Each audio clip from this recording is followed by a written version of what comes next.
बिस्मिल्लाहिर्रहमानिर्रहीम। अस्सलाम वालेकुम वरहमतुल्लाह। डियर स्टूडेंट्स, आज हमने डिस्कस करना है chapter number 14 human respiratory system. हम ये जानते हैं कि जो ह्यूमन रेस्पिरेटरी सिस्टम है ये एक वेल ऑर्गेनाइज सिस्टम है which is responsible for gaseous exchange with in the living body, with in the human body. हमारी जो बॉडी है इसको जो गैसेज रिक्वायर्ड हैं, जो ऑक्सीजन और कार्बन डाइऑक्साइड रिक्वायर्ड है, ये इसने एब्जॉर्ब करनी है फ्रॉम एक्सटर्नल एनवायरनमेंट। ठीक है, ऑक्सीजन एब्जॉर्ब करनी है फ्रॉम एक्सटर्नल एनवायरनमेंट और कार्बन डाइऑक्साइड को रिलीज करना है आउटर एटमॉस्फेयर की तरफ। अब जो हमारा रेस्पिरेटरी सिस्टम है इसमें जो ट्रैक है, जो पाथवे है, वो वेंटिलेशन को इंश्योर करेगा। जैसा कि मैंने लास्ट लेक्चर में आपको बताया था कि रेस्पिरेटरी सरफेस की एक बहुत बड़ी प्रॉपर्टी ये है कि जो रेस्पिरेटरी सरफेस है it must have a proper ventilation system. Respiratory system में एक प्रॉपर वेंटिलेशन सिस्टम का होना ज़रूरी है। ये जो वेंटिलेशन सिस्टम है ह्यूमन में प्रोवाइडेड है इन the form of respiratory tract. तो हमारा जो रेस्पिरेटरी ट्रैक है इसके दो कंपोनेंट्स हैं, एक अपर रेस्पिरेटरी ट्रैक है और एक लोअर रेस्पिरेटरी ट्रैक है। जो अपर रेस्पिरेटरी ट्रैक है it starts from the nose, ये नोज से स्टार्ट होता हुआ फेरिंक्स तक आता है। फेरिंक्स के बाद हमारा लोअर रेस्पिरेटरी ट्रैक स्टार्ट हो जाता है और लोअर रेस्पिरेटरी ट्रैक जो है ये लेरिंक्स से स्टार्ट होता है, larynx, trachea, bronchi, bronchioles and finally ends up into the alveoli. तो हमारा जो रेस्पिरेटरी ट्रैक है यानी ह्यूमन रेस्पिरेटरी ट्रैक, इसमें अपर रेस्पिरेटरी ट्रैक और लोअर रेस्पिरेटरी ट्रैक। तो मैंने आपको बताया कि अपर रेस्पिरेटरी ट्रैक में नोज और फेरिंक्स इंक्लूडेड है, जबकि लोअर रेस्पिरेटरी ट्रैक में लेरिंक्स, ट्रैकिया, ब्रोंकाई, ब्रांकियोल्स और एल्वियोलाई आर इंक्लूडेड। ये रेस्पिरेटरी ट्रैक एयर की मूवमेंट को, ब्रीदिंग मूवमेंट को इंश्योर करता है। ठीक है भाई। अब वन बाय वन अगर इन डिफरेंट कंपोनेंट्स की हम प्रॉपर्टीज को डिस्कस करें तो हम ये देखते हैं कि गैसेस की इनहेलेशन यानी गैसेस की एंट्री नोज के थ्रू होती है, क्योंकि नोज जो है it is the external opening, ये आउटर एटमॉस्फेयर के साथ डायरेक्ट इन कांटेक्ट है। तो जब ऑक्सीजन एंटर होती है नोज के थ्रू तो नोज से होती हुई ये ऑक्सीजन फेरिंक्स में चली जाती है। जी, फेरिंक्स, ये आपने फर्स्ट ईयर में पढ़ा है कि pharynx is the common opening for food and air. ज़ाहिर है हम जो फूड खाते हैं माउथ से यानी ओरल कैविटी से, वो भी फेरिंक्स के थ्रू पास करती है। ठीक है। अब एयर फेरिंक्स से पास करने के बाद लेरिंक्स में मूव करेगी। ठीक है। लेरिंक्स की ओपनिंग पर ग्लॉटिस है which is protected by epiglottis और epiglottis ensures the separated distribution of air and food. यानी फेरिंक्स में मौजूद एयर जो है वो लेरिंक्स में जाएगी और फेरिंक्स में मौजूद फूड जो है ये एसोफेगस के थ्रू स्टमक में जाएगी। ठीक है। इसके बाद लेरिंक्स में जो एयर है ये ट्रैकिया के अंदर मूव कर जाती है और ट्रैकिया के थ्रू ब्रोंकाई, ब्रांकियोल्स और finally this air will be accumulated into the alveoli. ठीक है।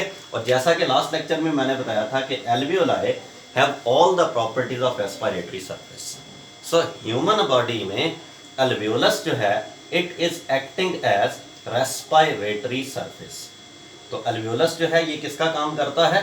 ह्यूमन बॉडी में एल्वियोलस या एल्वियोलाई रेस्पिरेटरी सरफेस का काम करता है।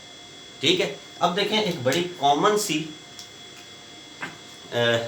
कॉन्सेप्ट है कि स्टूडेंट्स को ये मालूम है कि जो रेस्पिरेटरी ट्रैक है या रेस्पिरेटरी सिस्टम है उसमें लंग्स का होना ज़रूरी है। अब ये बड़ी अजीब सी बात है, मैंने पूरे का पूरा रेस्पिरेटरी ट्रैक डिफाइन कर दिया लेकिन अभी तक मैंने लंग्स को डिफाइन नहीं किया। इसका मतलब ये नहीं है कि lungs are not the part of respiratory system. Lungs are the part of respiratory system, but where is the position of the lungs? तो उसका जवाब ये है कि ये जो तीन स्ट्रक्चर्स हैं यानी bronchi, bronchioles and alveoli, these three structures are found inside the lungs. ये जो नीचे के तीन स्ट्रक्चर हैं यानी ब्रोंकाई, ब्रांकियोल्स और एल्वियोलाई, ये किसके अंदर होते हैं? ये इनसाइड द लंग्स होते हैं। ठीक है। तो ये ह्यूमन रेस्पिरेटरी ट्रैक है, ह्यूमन रेस्पिरेटरी सिस्टम है which ensures the movement of gases inside and outside the body. यानी यही वो ट्रैक है जिसके थ्रू ऑक्सीजन ट्रेवल करेगी इनसाइड द लंग्स और carbon dioxide from the body जो लंग्स के अंदर एक्यूमुलेट होती है वो फिर इसी ट्रैक के थ्रू एक्सेल आउट होगी फ्रॉम द बॉडी। ठीक है। अब वन बाय वन इस ट्रैक की डिटेल्ड इंफॉर्मेशन को हमने डिस्कस करना है। तो सबसे पहले अपर रेस्पिरेटरी ट्रैक में हम बात करेंगे नोज की। ठीक है। नोज जो है it is the most important organ of respiratory tract, because ये जो नोज है it is located at outside. ये रेस्पिरेटरी ट्रैक का वो वाहिद स्ट्रक्चर है जो आउटसाइड द बॉडी लाई करता है। आपको नजर आ रहा है कि जी आपकी बॉडी सरफेस के ऊपर नोज है, ठीक है। So this knows is mainly responsible for inhalation and exhalation of the gases, यानी एनवायरनमेंट की गैसेस को इनहेल करना है और बॉडी की गैसेस को एक्सहेल करना है थ्रू द नोज, ठीक है भाई। तो इसकी पोजीशन बड़ी इंपॉर्टेंट है, ठीक है। अच्छा, नंबर 1। नंबर 2, आप देख सकते हैं कि नोज की जो ओपनिंग्स हैं इनको बंद नहीं किया जा सकता। ये ओपनिंग्स 24 घंटे के लिए काम कर सकती हैं, ठीक है। और ह्यूमन बॉडी, बल्कि कोई भी नेचुरल लिविंग बॉडी है, उसको मैक्सिमम ऑक्सीजन, मैक्सिमम गैसेस की जरूरत है, ठीक है। तो ये गैसेस की जो ट्रांसपोर्टेशन है, जो मूवमेंट है inside and outside the body, ये 24 आवर्स का कंटिन्यूस प्रोसेस है। इस प्रोसेस को रोका नहीं जा सकता, because for the part of time अगर ये प्रोसेस रुक जाए तो वी आर फीलिंग सफोकेशन, ठीक है। तो इस प्रोसेस को कंटिन्यूस रखने के लिए ज़रूरी है कि हमारी बॉडी में कोई ऐसा स्ट्रक्चर, कोई ऐसा ऑर्गन मौजूद हो जो 24 घंटे के लिए ओपन हो, ठीक है। अगर ऐसा ऑर्गन बॉडी में नहीं है तो definitely body will be facing a large number of problems, ठीक है। लेकिन नोज की जो ओपनिंग है इसकी वजह से हमारा ये प्रॉब्लम जी, तो नोज की जो ओपनिंग है इसकी वजह से हमारा ये जो प्रॉब्लम है इनहेलेशन और एक्सहेलेशन वाला, ये सॉल्व हो जाता है, ठीक है। अब अगर हम इसकी डिटेल पर आए तो हम ये देखते हैं कि नोज जो है, इसकी ये जो ओपनिंग्स हैं, इन ओपनिंग्स को नॉस्ट्रिल्स का नाम दिया जाता है, ठीक है। ये जो ओपनिंग्स हैं इनको नॉस्ट्रिल्स का नाम दिया जाता है, ठीक है। Inside the nose there are protected structures. कुछ ऐसे स्ट्रक्चर्स हैं जो प्रोटेक्शन के लिए काम करते हैं। आपने फर्स्ट ईयर इम्यूनिटी में पढ़ा था फर्स्ट लाइन ऑफ डिफेंस, यानी ऐसे स्ट्रक्चर्स जो हमारे बॉडी पार्ट्स की, इंटरनल बॉडी की हिफाजत करते हैं फ्रॉम एक्सटर्नल एनवायरनमेंट, ठीक है। तो नोज के अंदर कुछ ऐसे स्ट्रक्चर्स मौजूद हैं which are responsible for first line of defence. तो hair and mucus, these are the specific structures which are providing first line of defense to the body। इसका मतलब ये है कि ये जो नोज है ये ना सिर्फ एयर की मूवमेंट को इंश्योर करेगा, बल्कि ये जो इंटरनल स्ट्रक्चर है जैसा कि हेयर और म्यूकस है, ये pure movement of the air, ठीक है, fresh movement of the gases को भी इंश्योर करेगा, ठीक है। यानी in addition to exchange of the gases, इसका एक बड़ा फंक्शन डिफेंस भी है। It is providing first line of defence, ठीक है, by the presence of hair and mucus, ठीक है। इसके अलावा वेस्टिब्यूल्स है, ये जो इंटरनल रीजन है नोज का, जिसे नेजल कैविटी बोलते हैं, इसमें जो इंटरनल रीजन के सेल्स हैं वो वेस्टिब्यूल्स बनाते हैं। Vestibules are characterised by the presence of blood vessels. Vestibules की मेन कैरेक्टरिस्टिक ये है कि इसके साथ ब्लड वेसल्स की सप्लाई है, ठीक है। जब ब्लड सप्लाई होगा तो उसका फायदा ये होगा कि टेम्परेचर इंक्रीज होगा। देखें, आपने केमिस्ट्री में एक बड़ा सिंपल सा कॉन्सेप्ट पढ़ा है कि जो वार्म एयर है ये लाइटर इन वेट होती है और ये इजीली मूव करती है। तो हमारे रेस्पिरेटरी ट्रैक में जो एयर मूव करती है इसको एवरेज टेम्परेचर यूं समझ लें कि अगर 30 डिग्री सेंटीग्रेड का प्रोवाइड कर दिया जाए तो ये मूवमेंट ऑफ द गैसेस को फैसिलिटेट करेगा। तो गैसेस जब ट्रैवल करती हैं तो वेस्टिब्यूल्स के साथ जो ब्लड सप्लाई है उसका मेन फंक्शन, उसका बड़ा फायदा ये है कि इसने टेम्परेचर को इंक्रीज करना अप टू 30 डिग्री सेंटीग्रेड, ताकि गैसेस की मूवमेंट को फैसिलिटेट किया जा सके, ठीक है। हेयर और म्यूकस का फंक्शन क्या है? देखें, हेयर जब एयर ट्रैवल करती है फ्रॉम द नॉस्ट्रिल्स तो ये हेयर ना इस तरह से फ्लिकर करते हैं, इस तरह से मूव करते हैं। उसका फायदा ये होता है कि जब गैसेस मूव कर रही होती हैं तो हेयर की मूवमेंट की वजह से गैसेस की फिल्ट्रेशन शुरू हो जाती है। जो लार्ज साइज के पार्टिकल हैं जैसे डस्ट पार्टिकल्स हैं, they can be filtered easily, ठीक है। जो लार्जर साइज के पार्टिकल्स हैं वो फिर हेयर की मूवमेंट की वजह से या हेयर के थ्रू जब गैसेस मूव करती हैं तो वो आसानी से फिल्टर किए जा सकती हैं। इसके साथ साथ म्यूकस है। म्यूकस में क्या है? म्यूकस में स्टिकी नेचर होती है, स्टिकी लेयर होती है। और इस स्टिकी लेयर का ये फायदा है कि जो स्मॉलर साइज के पार्टिकल्स हैं वो इस म्यूकस के साथ स्टिक कर जाते हैं, चिपक जाते हैं, यही वजह है कि जब गैसेस ट्रेवल करती हैं from the nose into the internal organs, from knows into the internal organs of the body, तो इन गैसेस से 60 to 70% से ज्यादा जो है ना फिल्ट्रेशन हो चुकी है। सो नोज जो है, अब अगर मैं इसके फंक्शंस को समराइज करूं तो सबसे पहले एक्सचेंज ऑफ द गैसेस यानी इनहेलेशन और exhalation. Number 2, warmer the air up to 30 degree centigrade ताकि उसको फैसिलिटेट किया जा सके। Number 3, filter the air via hair and mucus. Number 4, it also provides first line of defence. तो nose मैंने इसीलिए शुरू में बताया कि मोस्ट इंपॉर्टेंट ऑर्गन है, ठीक है। अब यहां पर एक सवाल किया जा सकता है कि भाई सांस तो हम मुंह से भी ले सकते हैं इस तरह से, then why we are discussing about the nose. तो उसका जवाब मैंने बिल्कुल शुरू में आपको बता दिया कि नोज ऐसी ओपनिंग का नाम है जो 24 घंटे के लिए ओपन है, जिसको बंद नहीं किया जा सकता, लेकिन आपका माउथ या बोलते हुए या खाते हुए ओपन होगा यूजुअली, ठीक है।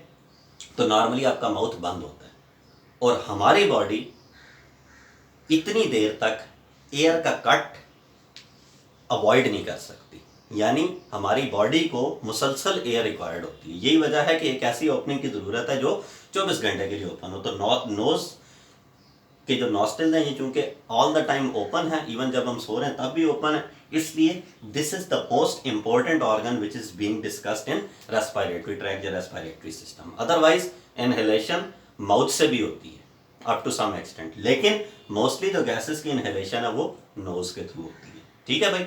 इसके बाद जो दूसरा ऑर्गन है हमारे अपर रेस्पिरेटरी ट्रैक्ट का वो है फेरिंक्स, ठीक है भाई। तो नेक्स्ट हमारे पास आ रहा है फेरिंक्स। अब फेरिंक्स मैंने आपको थोड़ी देर पहले बताया कि this pharynx is the common opening. ये कॉमन ओपनिंग है किसके लिए?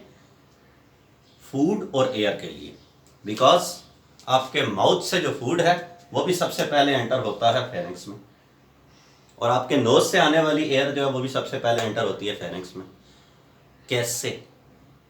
उसको समझने के लिए इसकी ओपनिंग्स को देखना होगा। देखिए आपके पास ये कोनिकल शेप में फेरिंक्स मौजूद है, ठीक है, ऊपर से नीचे की तरफ। तो ऊपर इसकी ये जो ओपनिंग आपको नजर आ रही है, सबसे पहली ओपनिंग, ये ओपनिंग नोज की तरफ जाती है, इसको बोलते हैं नेजोफेरिंक्स। ये ओपनिंग जो सबसे ऊपर आपको नजर आ रही है, ये ओपनिंग नोज की तरफ से आ रही है, इसको बोलते हैं नेजोफेरिंक्स। ये वो ओपनिंग है जहां से only and only gases will travel, ठीक है। ये वो ओपनिंग है जहां से सिर्फ और सिर्फ गैसेस की मूवमेंट होती है, ठीक है, नेजोफेरिंक्स। ये जो सेकंड ओपनिंग आपको नजर आ रही है, ये ओपनिंग माउथ की तरफ से नजर आती है, ठीक है। जब आप वाइड ओपन करते हैं माउथ को तो you can see this opening, इसको बोलते हैं ओरोफेरिंक्स, ठीक है। ये ओरल कैविटी से आपने याद रखना, ओरोफेरिंक्स। ये वो ओपनिंग है जहां से गैसेस के साथ साथ फूड की डिफ्यूजन भी या फूड की मूवमेंट भी होती है। जाहिर हम खाना मुंह से खाते हैं तो ओरल कैविटी से जो फूड है वो भी ओरोफेरिंक्स के थ्रू फेरिंक्स में आता है, और गैसेस मैंने आपको बताया जो थोड़ी सी क्वांटिटी में हम गैसेस को इनहेल करते हैं वाया माउथ, वो भी इस ओरोफेरिंक्स की ओपनिंग से फेरिंक्स में इकट्ठी हो जाती है। इसका मतलब ये है कि इस फेरिंक्स में फूड और एयर दोनों मिक्सअप हो जाते हैं। अब नीचे की तरफ देखें तो यहाँ पर एक ओपनिंग है जिसको मैंने लिखा लेरेंगियोफेरिंक्स। ये तीसरी ओपनिंग है जिसे कहते हैं laryngopharynx. This opening leads to larynx.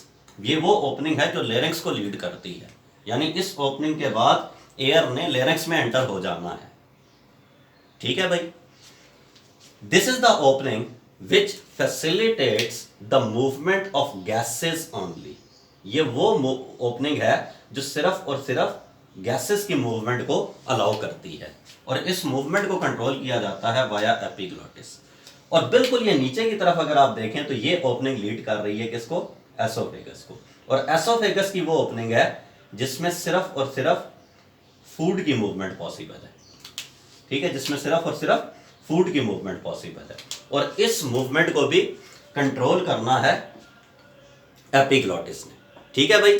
तो आप ये देख सकते हैं कि हमारे पास जो फेरिंक्स है ये तीनों तरह की मूवमेंट्स को कंट्रोल कर रहा है जी। तो बेटा मैंने आपको बताया कि फेरिंक्स वो ओपनिंग है जहां से गैसेस की मूवमेंट लेरिंक्स की तरफ और फूड की मूवमेंट एसोफेगस की तरफ होती है, ठीक है। Pharynx is a tube which is responsible for distribution for movement of food and air. वो सिर्फ और सिर्फ एक पैसेज, एक ट्रैक प्रोवाइड करती है। इसके बाद जो नेक्स्ट हमारे पास इंपॉर्टेंट स्ट्रक्चर है वो है larynx, which belongs to lower respiratory tract. देखिए हमारे लोअर रेस्पिरेटरी ट्रैक में जो सबसे पहला स्ट्रक्चर हमारे पास बनता है वो है लेरिंक्स का। ठीक है, लेरिंक्स को वॉइस बॉक्स भी कहा जाता है। इसकी रीजन मैं आपको बताऊंगा कि इसको वॉइस बॉक्स क्यों कहा जाता है। ठीक है, अभी आप ये देखें कि जो लेरिंक्स है इसकी ये जो ओपनिंग है, this opening is given the name as glottis, और इस ग्लॉटिस के ऊपर ये कार्टिलेजिनस फ्लैप है जिसको एपिग्लॉटिस कहा जाता है। और बेसिकली ये एपिग्लॉटिस जो है ये movement of air and food को इंश्योर करेगा। ये एपिग्लॉटिस जो है it is not the part of larynx, ये सेपरेट कार्टिलेजिनस ओपनिंग है। ठीक है, ये नीचे की तरफ यहां पे एक कार्टिलेजिनस प्लेट है। ठीक है, इस रीजन में कार्टिलेजिनस प्लेट है जो इस लेरिंक्स की स्टेबिलिटी को एक्सप्लेन करेगी। ठीक है, और यहां से नीचे की तरफ ट्रैकिया की ओपनिंग है। इसका मतलब ये है कि ये जो लेरिंक्स है जब यहां से एयर ट्रैवल करती है तो ये एयर लेरिंक्स से निकलने के बाद ट्रैकिया में चली जाएगी। ठीक है, प्लस इस लेरिंक्स के अंदर आपको इस तरह से फाइब्रस बैंड्स मिलते हैं। ये फाइब्रस बैंड्स वोकल कॉर्ड्स कहलाते हैं जो वॉइस की प्रोडक्शन में हेल्प करते हैं। ठीक है, ये वोकल कॉर्ड्स वॉइस की प्रोडक्शन में हेल्प करते हैं। तो अब जरा इसके फंक्शन को थोड़ा डिटेल में डिस्कस कर लेते हैं। देखें, जब गैसेस ट्रैवल करती हैं फ्रॉम फेरिंक्स टू लेरिंक्स, ठीक है, तो ये एपिग्लॉटिस की जो मूवमेंट है ये लेरिंक्स की इस ओपनिंग यानी ग्लॉटिस को कंट्रोल करेगी। ठीक है, अब ग्लॉटिस की ओपनिंग किस तरह से कंट्रोल की जाती है इसको समझने के लिए आप ये देखें कि लेट्स से ये एपिग्लॉटिस है और ये आपके पास लेरिंक्स है। ठीक है, जब आप खाना खाते हैं, फूड की सॉलिंग करते हैं, तो उस वक्त एयर जो है वो लेरिंक्स में नहीं मूव कर सकती, बल्कि उस वक्त फूड ने फेरिंक्स से एसोफेगस में जाना है। उस वक्त क्या होगा, larynx moves upward, epiglottis curves downward, partially closing the larynx. तो फूड जो है वो लेरिंक्स में जाने की बजाय एसोफेगस में चला जाएगा। ठीक है, ये पार्ट ऑफ सेकंड के लिए होता है, इसे स्वॉलिंग रिफ्लेक्स कहते हैं। और जब आप खाना नहीं खा रहे या रेस्टिंग कंडीशन में बैठे हैं, ये खाने के दौरान गैप आ गया, तो फिर क्या होगा, epiglottis moves upward and larynx moves downward. तो लेरिंक्स की ओपनिंग जो है ना दोबारा अपीयर होगी और गैसेस जो है ना अब लेरिंक्स में इजीली ट्रैवल कर जाएगी। इसीलिए मैंने आपको बताया कि एपिग्लॉटिस जो कि कार्टिलेजिनस फ्लैप है, ये गैसेस की मूवमेंट को इनसाइड द लेरिंक्स कंट्रोल करेगा। इसकी बेस पर कार्टिलेजिनस प्लेट है। कार्टिलेजिनस प्लेट का ये फायदा है कि इसने लेरिंक्स को स्टेबल किया हुआ। ठीक है, देखें लेरिंक्स एक पाइप है ना जहां से एयर पास कर रही है, और आपको पता है एयर जब प्रेशर से निकल जाती है तो फिर पाइप जो है ना वो कंप्रेस हो सकता है। ठीक है, लेकिन ये जो कार्टिलेजिनस प्लेट है ये इस लेरिंक्स को कंप्रेस नहीं होने देगी, इसलिए एयर जब पास करेगी तो ये कार्टिलेजिनस प्लेट इसके स्ट्रक्चर को मेंटेन करेगी। ठीक है, इसके नीचे फिर ट्रैकिया है। तो लेरिंक्स की प्रॉपर्टीज में लिखा जाता है कि it has a cartilaginous plate at its base. ये एमसीक्यूज में भी पूछा जा सकता है। ठीक है भाई, अब इसके अंदर वोकल कॉर्ड्स हैं। ये पहले फाइब्रस बैंड्स होते हैं बच्चों में। ठीक है, ये देखें वोकल कॉर्ड्स इस तरह से फाइब्रस बैंड्स, जब एयर पास करेगी तो ये आपस में टकराएंगे और क्या हो रहा है, साउंड प्रोड्यूस हो रही है। इसीलिए मैंने कहा कि ये जो वोकल कॉर्ड्स हैं they are helpful in producing the voice, ये आवाज प्रोड्यूस करने में हेल्पफुल हैं। ठीक है, इनकी वजह से वॉइस प्रोड्यूस की जा सकती है, आवाज प्रोड्यूस की जा सकती है। ठीक है भाई, जैसे जैसे एडल्ट्स की हम बात करते हैं, जैसे जैसे बॉडी का स्ट्रक्चर एडल्टहुड में कन्वर्ट होता है तो ये जो फाइब्रस बैंड है ये आहिस्ता आहिस्ता कार्टिलेजिनस स्ट्रक्चर में कन्वर्ट हो जाते हैं। ठीक है, और इनके दरमियान जो गैप है वो पिच ऑफ द साउंड को एक्सप्लेन कर सकता है। ठीक है भाई, फिर ये कार्टिलेजिनस स्ट्रक्चर मेल्स में बोनी स्ट्रक्चर में कन्वर्ट हो जाते हैं which appears in the form of Adam's apple. ठीक है, तो इस तरह से ये जो लेरिंक्स है ये in addition to providing the passage of air also helps in producing the voice, so it is given the name as voice box. इसको वोकल कॉर्ड या वॉइस बॉक्स का भी नाम दिया जाता है। ठीक है भाई, तो ये आज का हमारा टॉपिक था। हमने रेस्पिरेटरी ट्रैक को डिस्कस किया जिसमें नोज, फेरिंक्स और लेरिंक्स की डिटेल को हमने डिस्कस किया। इसमें से शॉर्ट क्वेश्चन में ये पूछा जाता है कि जी आप स्केच करें रेस्पिरेटरी ट्रैक को, तो ये सारा स्केच आपने करना है। आपसे एमसीक्यूज में पूछा जाता है कि जी ट्रैकिया इज इंक्लूडेड इन, तो जवाब होगा lower respiratory track. Lungs include MCQs में ये सारा कुछ, ठीक है। इसी तरह फेरेंक्स, लेरेंक्स और नोज, इससे रिलेटेड जो है ना शॉर्ट क्वेश्चन भी पूछे जा सकते हैं। तो हमारा आज का जो टॉपिक है ये एमसीक्यूज और शॉर्ट क्वेश्चंस के हवाले से बहुत इंपॉर्टेंट है। ये आज का हमारा टॉपिक था। इंशाल्लाह कल हम ट्रैकिया से ऑनवर्ड रेस्पिरेटरी ट्रैक को डिस्कस करेंगे। अल्लाह हाफिज़।